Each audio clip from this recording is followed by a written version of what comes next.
billionaire came to inspect his property at a busy junction, but froze when a girl in torn clothes ran to him and shouted, "Daddy!" He had never seen her before in his life. What he discovered next will shock you.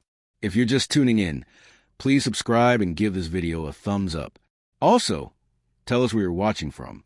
The sun over Ibadan, Nigeria, was cruel that afternoon. The ground cracked beneath the heat, the roads dusty, and the air thick with the weight of unseen pain. At the corner of Olodo Bridge, where street vendors shouted and Okadas zoomed past like restless bees, a tiny boy with one arm wrapped in a dirty bandage stood barefoot, trembling. He was only 7, but life had already robbed him of every shade of childhood. His name was Chinedu. His T-shirt hung loose on his bones. His arm, broken weeks ago in an accident nobody cared about, throbbed with every heartbeat. And yet he stood still, eyes fixed, watching, waiting. Across the road, near the tires of a black Mercedes that just screeched to a halt, was a little girl, no older than 6. She wore a white dress, tore at the edges and stained with red dust. Her braids were neat, or had been this morning. Her cheeks were wet with tears. And she was running, not toward the market, not toward help, toward danger. Behind her, a tall man in a suit chased with a cane in his hand. His lips curled in anger. His voice boomed like thunder. "Zuri, come back here, you ungrateful rat. Come back, or I swear." The girl screamed and fell, scraping her knee on the pavement. And just like that, Chinedu ran. He didn't think so. Didn't flinch. Didn't remember that his arm was broken. Didn't care that the man looked like the kind of person who could crush him like paper. He ran, straight into the road, dodging Okadas, sidestepping a fast taxi, ignoring the burning pain in his arm, and grabbed her hand. The little girl looked up, terrified. "Are you okay?" Chinedu asked, his chest heaving. She blinked. "You're bleeding," he whispered. My leg hurts." The angry man was getting closer. The cane was raised. "Come." Chinedu pulled her up. "We have to run." And they did. A poor boy with a broken arm and a billionaire's daughter, barefoot, bleeding, scared, ran to the crowded streets of Ibadan as if the whole world was chasing them. They didn't stop until they reached the back of an old abandoned kiosk near UCHE bus terminal. It smelled like pepper soup and old newspaper. Chinedu pushed a broken board aside and helped her inside. She collapsed in the corner, breathing hard. "You're not safe," he said. "Who was that man?" She wiped her tears and whispered, "My foster father. He's not really my dad. He said if I told anyone, he'd throw me into the river." Chinedu's eyes narrowed. "What's your name?" She hesitated, then whispered softly, "Zuri." The name meant beautiful in Swahili. And she was, even with the dust on her cheeks, even with a bleeding knee, and even with tears in her big brown eyes, she had a light in her that glowed like fire. "Why was he chasing you?" Chinedu asked. Zuri sniffed. "Because I saw something I shouldn't have. He was on the phone. He said he's going to take all my dad's money. But my real daddy, he's gone. They said he died in a plane crash." Chinedu tilted his head. "So you're a billionaire's daughter?" She nodded slowly. "And that man, he's pretending to take care of me. But he's using me. He only wants the money." There was silence. Then Chinedu whispered, "Don't worry.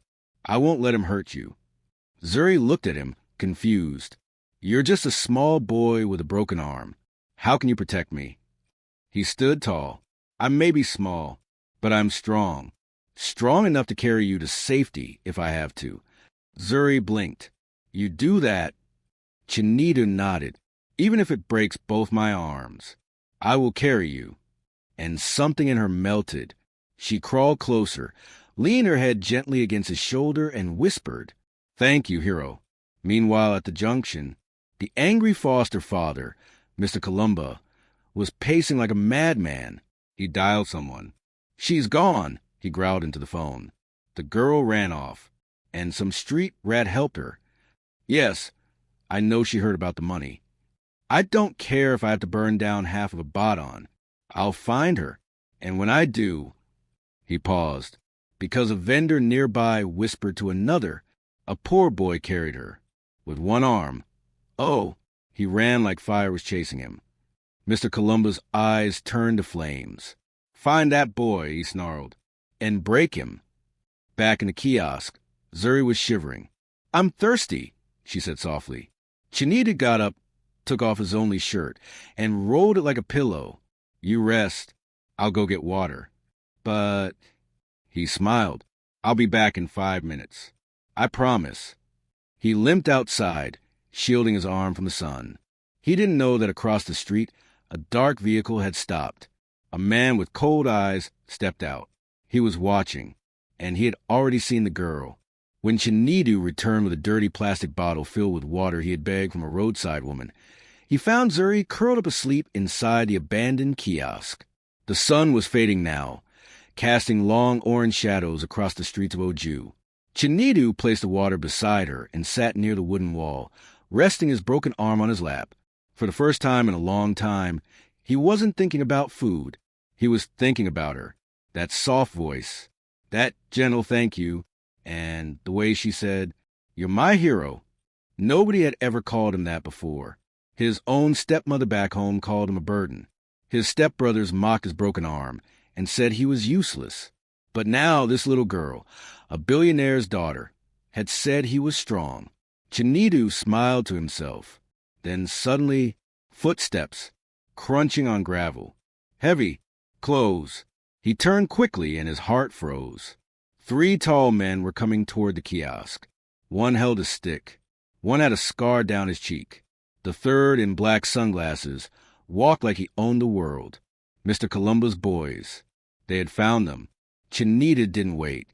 He rushed to Zuri, shook her awake. Zuri, wake up. We have to go. Now. She blinked, confused. What? But there was no time. He grabbed her hand, pulled her up, and they burst out the back of the kiosk just as a boot kicked through the front. They're running, one of the men shouted. Zuri cried out as her injured knee scraped a rock. I can't run anymore, she sobbed. It hurts too much. Chinedu looked around, breathing hard. Then, without a word, he turned his back to her, crouched down, and said, Climb. I'll carry you. Zuri hesitated. But your arm. Don't argue. Just climb. She obeyed. Carefully, she wrapped her arms around his neck and legs around his waist. He winced, but didn't scream. With a deep breath, Chinedu ran. Through the alleys, over stones, through drainage paths. He didn't know where he was going, but he knew who he was running from. And that was enough. They finally stopped near an old, broken school building behind a church in Sango. It was quiet, safe for now. Chinedu sank to the ground, panting. His vision blurred from pain. But he didn't drop her. Zuri climbed off his back slowly and whispered, Your arm. It was swollen, purple, twitching. You're hurt. I've been hurt, he whispered, smiling through the pain. But I'm still here. Zuri stared at him. Why are you doing all this? Chinedu blinked. Because I know what it feels like to be chased and have no one. She sat beside him. Where are your parents? He looked away. My father died when I was a baby. My mother left me with my stepmother and disappeared. My stepmother only feeds me if I do chores. And when I broke my arm falling from a tree while fetching mangoes, she said it was punishment from God. Zuri gasped. Chinedu smiled weakly. She still makes me hawk bread on the streets. That's how I saw you today. I was selling near the junction. Zuri whispered, That's so sad. But not anymore, Chinedu said quietly. Now I have you. She looked up, confused. You said I'm your hero. That's the first time anyone has seen me as more than a burden. Zuri's eyes filled with tears. And you said you don't have anyone. Well, I'll be your someone. From now on. Back at Mr. Columba's rented mansion in Alalubosa, the mood was dark. He threw a glass at the wall. How can grown men lose 2 children? He roared. The men knelt before him, heads bowed.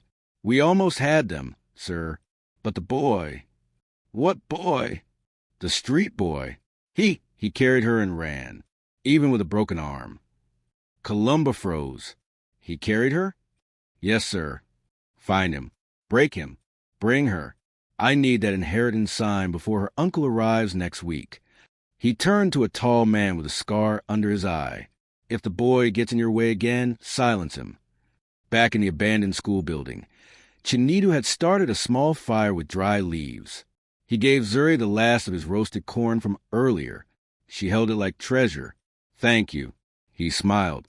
You know, she said, I never had friends. My foster father said other kids are dangerous. Chinedu chuckled. And now you're hiding with a poor street boy. That must be very dangerous. Zuri giggled, but then the giggle faded. Do you think, will I ever be safe again? Chinedu looked her in the eyes. I don't know, but I promise. I won't let anyone hurt you. She nodded slowly. You're like a big brother. Chinedu's chest swelled. He hadn't heard those words in a long time, but just as he leaned back, crack, a stick broke nearby. Chinedu jumped up. Voices. Flashlights. Man, they had been found. She's there, a voice shouted. Zuri screamed. Chinedu grabbed her hand again, but this time, he didn't run. He stood in front of her, shaking, but unmoved. You'll have to go through me first, he said. The tall man with the scar stepped forward and lifted his hand. Slap! Chinedu fell, blood at his lips. Zuri screamed. The man reached for her, but at that moment, Chinedu kicked his knee. The man roared in pain and stumbled. Run, Zuri! Chinedu shouted. Zuri hesitated, then ran. But just before the men could chase, a voice boomed. Nobody moves. Everyone froze. A tall man in a dark brown kaftan stepped from the shadows. Behind him were two uniformed police officers. Who's in charge here? He asked. Who are you? Columba's man demanded. The man stepped forward, flashing a badge. Detective Obinna. We've been tracking this case for weeks. He turned to Zuri, now hiding behind a wall. It's okay, child. You're safe now. Zuri's eyes lit up. You're from my uncle. Obinna nodded. Your real family has been looking for you. Zuri clung to Detective Obinna's waist like her life depended on it. Her eyes were wide, tears drying on her cheeks, and her little arms trembled. Chinedu lay slumped on the floor, blood at the edge of his mouth, his broken arm hanging limp at his side. Help him, Zuri cried. Please, he saved me. Detective Obinna turned to the officers behind him. Get that boy to the hospital. Now! Two officers rushed to Chinedu and gently lifted him. He groaned but didn't cry out. Zuri grabbed his hand. You promised to protect me, she whispered. Now let me protect you too. The police van screeched into the emergency ward of Lagos Central Hospital 20 minutes later. Nurses came rushing as they laid Chinedu on a stretcher. Zuri wouldn't let go of his hand. I'm staying with him, she insisted. Detective Obinna crouched beside her. You've been very brave, Zuri. But now you need to rest too. Your uncle is on his way. He's been searching for you for months. My uncle? Yes. Obinna nodded. Your real father's brother. The one your foster guardian lied to. He's a senator in Abuja. He's been looking for you everywhere. Zuri blinked slowly.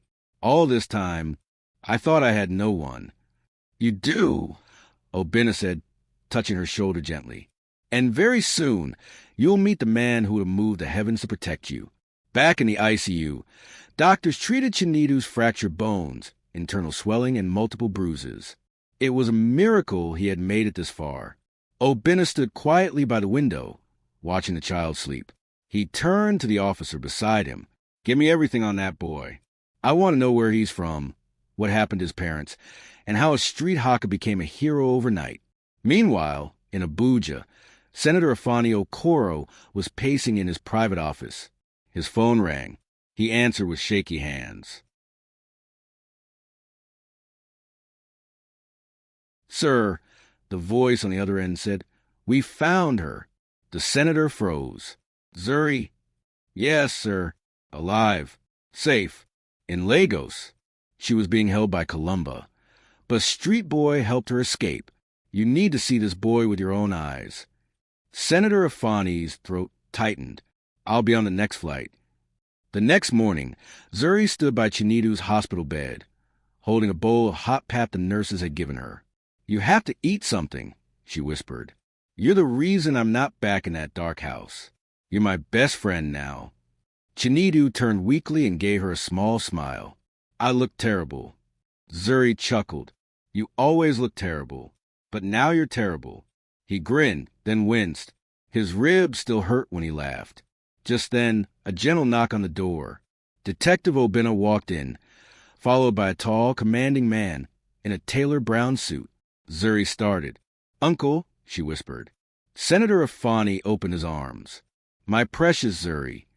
She ran into them, sobbing. "You came for me?" "I never stopped," he said, his voice shaking. The reunion was emotional. Zuri explained everything. The fake foster father, the threats, the beatings, the escape, and the poor boy who saved her. Senator Afani turned to Chinedu, who was watching from the bed, confused. "Young man, you didn't just protect my niece. You reminded me that goodness still exists in this world." He walked over and took Chinedu's hand. "From this day forward, you're not alone. I'll be the father you never had." Chinedu blinked. "Nobody's ever said that to me before." Senator Afani smiled warmly. "Get well soon. You have a new home waiting." A few days passed. Mr. Colombo was arrested and charged with child endangerment, fraud, and abuse of guardianship. His properties were frozen and the mansion was sealed. Zuri's story went viral. A billionaire's daughter rescued by a poor street boy with a broken arm. Newspapers called Chinedu a hero without a cape. Online blogs called him the angel of Oju. But Chinedu just wanted to go to school. 1 week later, Senator Afani hosted a small welcome party in his mansion in Banana Island. He announced publicly that Zuri was now under his full legal guardianship, and that Chinedu had been adopted into the family. The media went wild, but in the middle of all the noise, Zuri pulled Chinedu aside. "Are you happy now?" she asked. Chinedu nodded. "I'm happy you're safe. That's what matters." Zuri smiled. "I asked my uncle if you and I could go to school together. He said yes, but I told him one condition." "What's that?" "That we sit next to each other. Always. Like family." Chinedu blinked. Zuri grabbed his hand. "From now on, you're not the poor boy with a broken arm. You're my brother, and I'm your sister." He nodded slowly. "That's the best name I've ever had." But just as the party ended, Senator Afani pulled Detective Obinna aside. "There's one more thing I need from you," he said. "What is it, sir?" "I want to know who Chinedu really is. Something tells me there's more to his story." Obinna raised a brow. "You think he's connected to your family?" "Not mine," the senator replied, "but maybe Zuri's past." 3 weeks had passed since Chinedu and Zuri had moved into Senator Afani's mansion in Banana Island. From the outside, everything looked perfect. They had new clothes, new toys, and private tutors. Chinedu's arm was healing fast. Zuri laughed more, and the senator, though busy, made time to read them bedtime stories at night.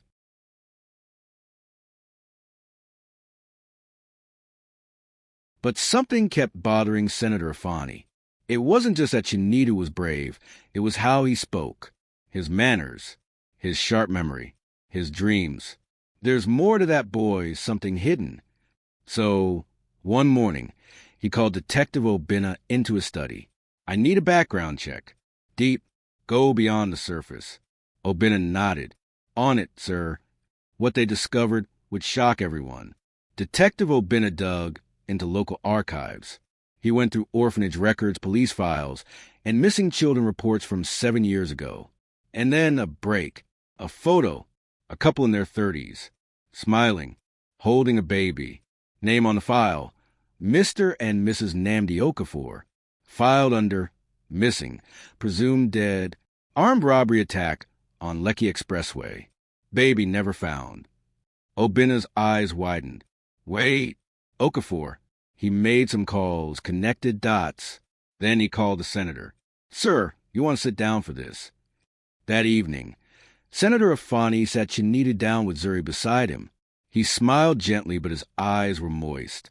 "Chinedu, I found something. Something about your past. The boy's heart thumped. My past? Senator Afani nodded slowly. You were taken from your real parents when you were just a baby. They died in a robbery. But you survived. And someone gave you a new name and dumped you into the system. Chinedu's face went pale. Zuri held his hand tightly. The senator pulled out a photo. These are your parents, Nambi and Adiz Okafor. They were friends of my late brother, Zuri's father. Chinedu stared at the photo. Something clicked in his heart. I look like him, he whispered. Senator Afani nodded. They were good people. Honest. Loving. You didn't just save Zuri. Chinedu, your family. Zuri gasped. So we're cousins? Chinedu blinked, stunned. I have a real name? The senator smiled. Chinedu Okafor. That's who you really are. Chinedu's eyes filled with tears. My parents, they didn't abandon me. No, son, the senator said, voice cracking. You were stolen from them, but now you're found. News of Chinedu's true identity spread like wildfire. The story was everywhere. Poor boy hero is lost son of millionaire family.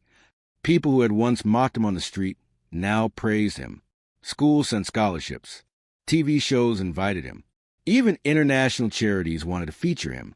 But Chinedu only cared about one thing. I just want to be with Zuri. She's my sister now. Senator Afani called a press conference. He stood with both children in his arms. My niece Zuri and my nephew Chinedu have been through what most adults could not survive. But today, we stand for hope. We stand for forgiveness. And we stand for family. People cried watching the live stream. Some said it was like a Nollywood film come to life. Faith, Zuri's real aunt and Columba's ex-wife, came out of hiding. She claimed custody again, trying to reclaim Zuri for her own benefit. But her lies were exposed. She was charged with aiding and covering for child abuse and human trafficking. Zuri stayed safely with her uncle. Chinedu was officially adopted by the senator and legally given back his true identity. Months passed. One Saturday evening, the family sat in their new home in Ikoyi, watching cartoons and eating roasted maize. Zuri turned to Chinedu. Do you think we would have met if all this hadn't happened? Chinedu looked at her and smiled. No, but I think God made me strong that day just for you. Zuri laughed and hugged him. You're not just my cousin. You're my hero. He whispered, and you're my light. Senator Afani stood by the window, watching both kids play in the garden. Chinedu was teaching Zuri how to run with one hand tied behind her back, like he once had to. Their laughter echoed. He turned to his wife and said, Who knew a poor boy with a broken arm would become the protector of our family's future? She smiled, wiping.